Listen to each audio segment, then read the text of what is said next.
Hi, I'm Mike, owner of the In-Groove in Phoenix, Arizona. Today I'm going to do an update to my Steely Dan Asia review, my definitive shootout video that I shot a couple of years back. There's been a couple of recent reissues of Asia to where I felt it necessary to go ahead and update this video. I haven't really done very many updates on shootout videos in the past because I haven't felt a lot of things have come up that have warranted an update. But recently, this past week, such an event occurred. So I went back to my shelf and I grabbed my pile of Steely Dan Asias. I got a couple of these things. I grabbed everything from my original shootout video, but I didn't go back and review all those because it's not necessary. Most of those were And if you care to hear my complete rundown of everything minus the couple of new records, click the link below. I'm going to put a link to that original shootout video. Maybe your copy is featured on that list and maybe not so much on this one. But in my update, I am actually going to start with my first and second place winners from that shootout video. In second place was the original Bernie Grundman cut of Asia. He was actually the original mastering engineer on Asia back in the 70s. The original AB, it's AB because its original catalog number on that was AB-1006, was somewhat short-lived. Shortly after the record came out, I think they had a price increase. AB signified, what, $4.99 or $5.99 a record? The price increase of AA signified a $1 increase. But that was right around the time where the record was being recut because it was so popular of an album back in the day. There's a subsequent pressing that's an AA. But for the second place winner, you want the original AB pressing. You could have an AB on the spine. You can have an AB in the dead wax. You can also have an AB in the dead wax where they crossed out the B and put an A. That's the same thing, metal-wise. It's just an updated matrix, but it's using the original AB plates. I know, it's convoluted. But that, from the original shootout video, was my second place winner. My first place winner was the Kevin Gray mastered Cisco pressing. Now, this was actually made from a copy of a safety tape. So a couple generations removed from the original master tape, which has subsequently gone missing, right? No more master tape. So Analog Productions announces we're going to have a $150 UHQR. And a lot of people were speculating, well, that's a little bit pricey for, a high dollar reissue from a audiophile label where a master tape doesn't exist. Well, it turns out Bernie, at some point early on, when this record was first being cut, made a safety copy at the time. And he used that to master this particular UHQR. The UHQR is all analog, cut from that tape. But subsequently, when he was cutting the UHQR, he made a digital file. And that was essentially to cut the standard $30 universal pressing, which I have here. And also, they probably were using the newest remastering to update typically their streaming files. That's typically how they'll do it. They'll get a new update on their streaming files. They have a new digital master for this release. And then subsequently, we have the UHQR coming out simultaneously. So it's kind of weird in the sense that we now have two brand new Asias coming out almost simultaneously. They came out a couple of weeks apart. The big difference is digital, cut at 33 RPM, $29.99. And all analog, cut at 45 RPM, $149.99. So it better be $149.99, worth the sound. But I'll talk about that in a minute. So my initial reaction to this kind of thing is when you get these, we got the same master tape being used, mastered by the same engineer, digitized, but could it be that much different? I listened to this in the store when it came out because I've had this for a month now. And I was pretty impressed. I listened to it. I'm like, that's pretty damn good. But sometimes you can get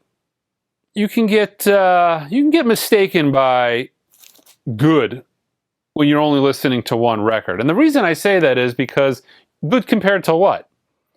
So my initial reaction when I listened to this was, this is pretty damn good. I grabbed my UHQR and I went home, put this on. It was pretty damn good. Put on the UHQR and I was like, well, that's a lot better. And that other record's not as good. Okay, so what did I do then? I went and grabbed my AB, I went and grabbed my Cisco. And I'll give you guys kind of the brief rundown of how they fared. The first thing with this is I'm kind of confused. I don't know how this record got so far off in sound quality from the UHQR. I'd love to be able to get an answer on that. The gentleman, so Bernie Grumman mastered this. That mastering was actually sent to another engineer who just cut a flat cut of that master. He didn't really do any mastering of the record, right? It was just a flat transfer, cut to lacquer. They made a record out of it. So I would love for somebody to be able to give me an answer on what happened. This isn't an awful sounding record. It's not like you'll get this. If you don't have a copy of Asia, you're not going to get this and say, man, I don't remember Asia sound, this isn't that good. What? That won't, that's not going to happen. But if you compare this to other records, that's probably going to happen. This is, I'm sitting in my chair and I'm listening to the stereo. You listen to the UHQR, it's like Steely Dan. And I'm not even a Steely Dan fan, so let me preface that. It's pretty difficult for me to listen to this album 20 times. It's because I'm not a Steely Dan fan. But when I listen to the UHQR, it's like Steely Dan everywhere. Volume swells, instrument separation for days on the UHQR. You can identify so many more instruments. You can place them, you can follow them along with your mind's eye. The bass has such a tight sound. I mean, you feel like you not only hear a bass guitar, you hear the slides and the finger movements on the bass guitar with the UHQR. And with this particular pressing, it's like I'm listening to Steely Dan. It's like it's here. It's not lively. It's not exciting. It's ho-hum. I mean, I'm looking for adjectives to describe this record. But it's just not very good. And I don't really know what the hell causes that. I'm so confused. It's perplexing. Now let's get to the UHQR. I'll start by saying this. When I film a video doing a shootout of a record, I am more critical over the current $150 pressing than I would be in a circumstance where this was out of print. And the reason being is I don't want to even appear to be slightly biased to where it's like a toss-up, to where it could go either way, to where somebody could say, no, Mike, I really don't agree with you. You're just trying to sell us $150 records. So I'm always conscious of that.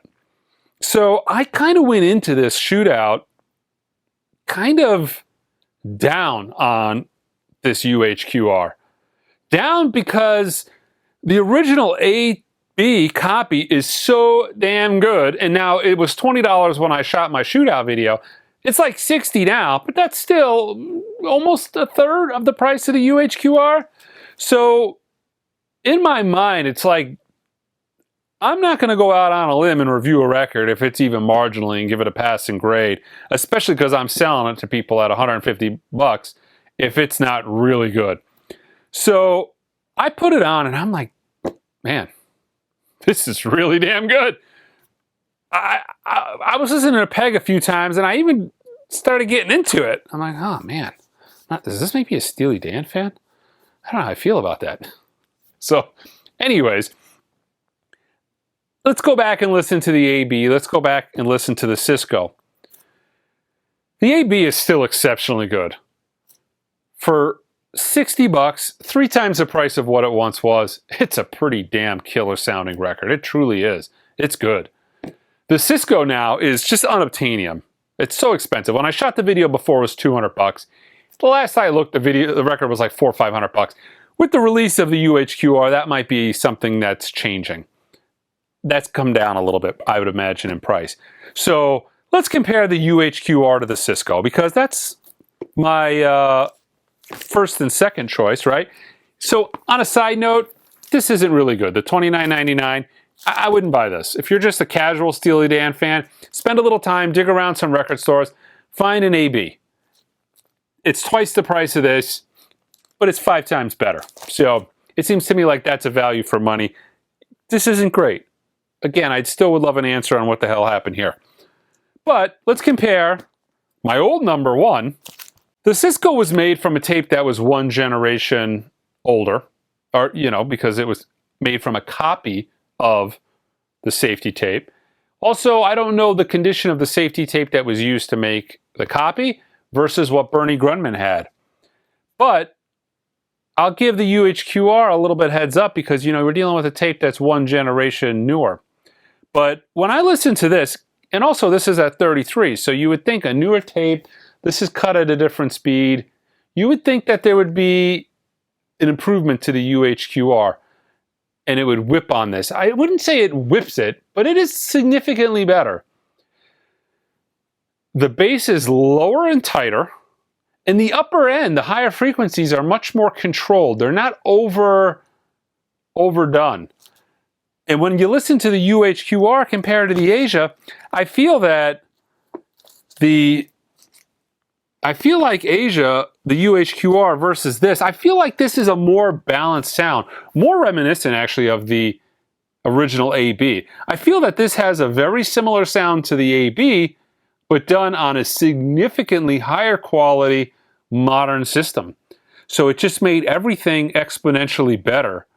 To where the original Cisco made things better than the AB, but not to the level of this.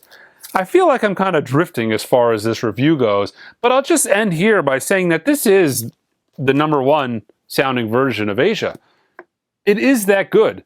I'd be willing to bet if anybody were to shoot these puppies out, doing a blind shootout, this would come out on top over the Cisco, over the AB, over anything else. And I feel confident. I feel confident in giving this my top recommendation, to the point where if somebody came in and they're like, Mike, you're wrong, I'd be like, okay, well here, let's put this on and let's put this on and then tell me. I don't think anybody could look me in the eye and tell me that UHQR is not a considerable amount better than anything else. And I say that knowing that it would have to be like as good as I'm claiming, but even somewhat better. I would not give it this recommendation if it wasn't that much better. So it's in print now. It's $150, which sucks. That isn't cheap, but it's cheaper than the $150 or the $500 you had to pay for the Cisco a couple of months back, right? So it's better than that, and it's I would think it's $150 worth more. It's $190 better than the original AB. So hands down, while this puppy is out, this is a no-brainer. Now keep in mind they're going to make 30,000 of these things, so it's not going to be hen's teeth rare or anything. There's going to be a decent amount of these things floating, but while it's out and while you can get it, I definitely recommend going for this UHQR. I'm blown away. I'm also blown away knowing that none of the other UHQRs have been this definitive for me. There hasn't been. The 3 previous UHQRs had their pluses, had their minuses. They did some things better than others, but this is hands down overall better. If you were to try to sell somebody on the concept of spending $150 on a record, this is one of them that I would pull. I would pull the Kind of Blue UHQR, and I would pull this Steely Dan Asia.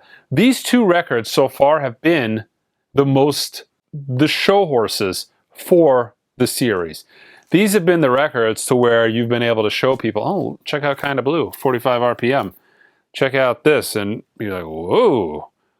Now, don't get wrong, everything in this line doesn't sound to this level, but if you were trying to select a couple to demonstrate the UHQRs, these would be the ones you would choose. I'm a little bit sad in a way because I know what's going to happen with this UHQR. And it's a somber moment for me because it's happened a couple of other times and it's depressing.